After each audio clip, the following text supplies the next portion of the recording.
He takes it very, very seriously. He was one of the best battlers that we've probably seen because he felt that it came from the heart. My was kind of intimidated with me, you know what I'm saying? This is the mark we left, you know what I'm saying? We come somewhere and we wreck it, and we leave. We took them to a couple of places in Philly because they heard about the battles in Baltimore. We took them to a couple of places in Connecticut because they heard about the battles in Baltimore. It became a thing where everybody wanted to try to beat X. We took that same rawness to Jay-Z. How many styles I gotta kick the proof of death? I can even kick my, rip that shit, catch your breath. When Jay-Z battled DMX, he wasn't the billionaire rapper married to Beyonce. He was the Brooklyn rapper from Marcy Projects, highly respected in the battle rap arena. I never stop coming brand new with the plan. I'm the man, ready to slam, keeping the upper hand, rubbing as cool as a fan, hot diggity, damn! So people knew if you battled Jay-Z and you won against Jay-Z, that was a big notch on your belt. Jay-Z was a battle rapper. He came up under Kane, under Big Daddy Kane, so he knows exactly what it takes. I was always aware of DMX, but Jay was with me, you know, so you gotta remember in those days, it wasn't like we was like, you know, being seen through the internet. We was going and physically walking up on blocks and saying, yo, this is that.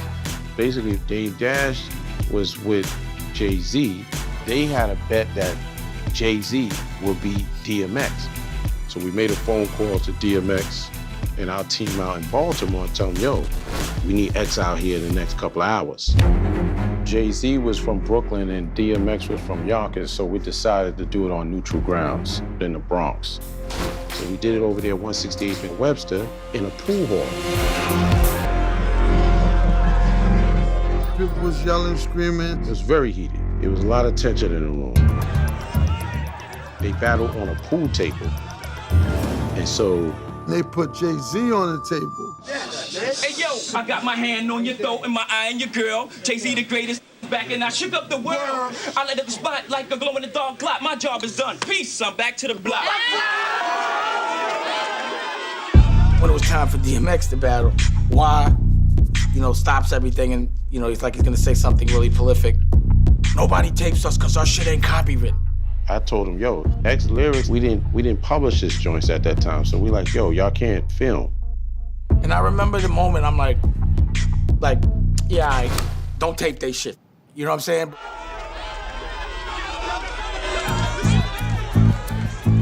And we was there all night. When I was spitting, it's like I had a beat in my head. Rhyming is rapping, I'm seeing it as being, just keeping you clapping, snapping, and tapping the heavens, able to see top, pick up the microphone, the shoulder grown, still on the throne. Most likely you better rhyme from let you pass, better rhyme for me, and I'm gonna murder that ass. I would keep it certain, you know what I mean? A metronome in my head. The whole place just fell out. I mean, you know, it was incredible. You know, they're gonna say they won, we're gonna say we won. It was close. Granted, it was close. We gave it to them, they gave it to us, and they did learn that it was equal respect.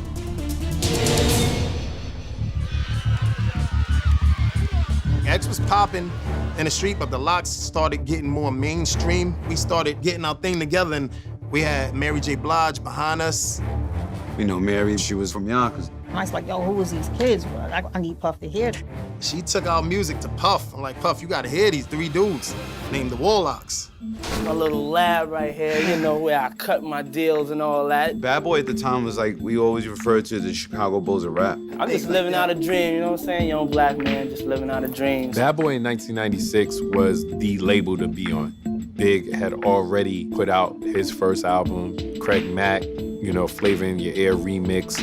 So if you had to make a decision on any label at that time that you were gonna come out on, especially being from New York, you're going to Bad Boy. So, 3 kids from Yonkers getting a shot who really, really want this thing very, very bad. When you do listen to the tape, how long from the time you put the tape in can you tell if this is something you're interested in? 10 seconds. Mary Blige called us and told us, like, yo, this man wanna meet with y'all? We was like, no way. And that's when we went there. And we got into me, and I think he was on the phone. It's real nonchalant. He told us to rap, just rap. I think he was still on the phone while he got us rapping. But he was really listening. I don't remember any of the rhymes, but I remember the moment and I remember our energy. And I remember like, yeah, we killed it. We got this in a bag, it's on. He said, I know y'all called the war LOX. He said, the war's over, now y'all the LOX. He said, welcome to Bad Boy. So the LOX signed to Puffy and we kept them as management. The only problem was that X wasn't feeling it. Because he's like, well, why everybody else is on and I'm not on? I was the first one here. Puff's reaction to DMX was that he was talented, but was too gritty. See, Puff was more flamboyant, flashy, so that wouldn't have fit his roster. He was like, well, your voice is too rough and you're not marketable. All right. So I said, well, the best for last, X. You'll get your turn. DMX was getting frustrated and losing hope and doing other things other than focusing on his music. And he had a little situation where some local drug dealer kid got robbed. I got accused of a robbery I didn't do. And because I'd robbed so many people, I was a likely candidate. But this was different. I got accused of that robbery because the person who robbed him, I ended up robbing them. And I had the goods. I had the guy's coat. I couldn't make this shit up. Like, what are the odds of that? Like, really? So I gave him the coat. He was like, yo, why don't y'all come with me? Yeah, I'll go with you. Who the would go with somebody if they actually did it? You know what I mean? Like, I know I didn't do it. And they jumped me.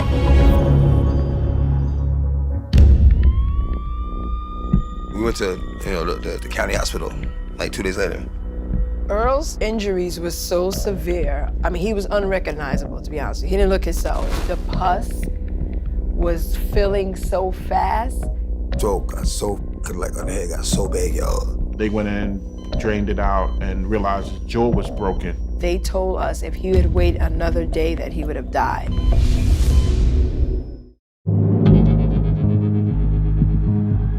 DMX stayed in the hospital like 2 or 3 weeks. His mouth was wired shut. Earl said, I don't have anywhere to go. I know we're not together, but can I come stay with you? Me and Earl, we had broken up for a year because his drug habit had gotten so bad that I couldn't do it anymore. At that time, everybody was pretty much fed up with him, so no one would take him in. And I was like, you can come stay with me. When Earl was recovering, he would just write like a machine.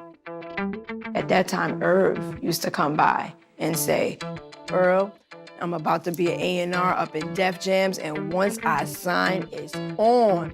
And then boom, Irv Gotti, they man, is the A&R Def Jam, best hip-hop label ever invented. Def Jam started out as a company in my dorm room. We just got a label deal with CBS, Columbia Records, actually, for a whole lot of money. From the inception of Def Jam, we wanted to share a truth from a place that we were from, so we crossed over from the edge in the hood to the edge in the alternative world, and then we went like this. By '88, Def Jam was the biggest hip-hop label. They had a roster of really credible hip-hop artists, and it was hit after hit. It was Beastie Boys, it was Run DMC, it was Public Enemy, and our job was to make records that were sonically explosive. We had a disdain for the mainstream.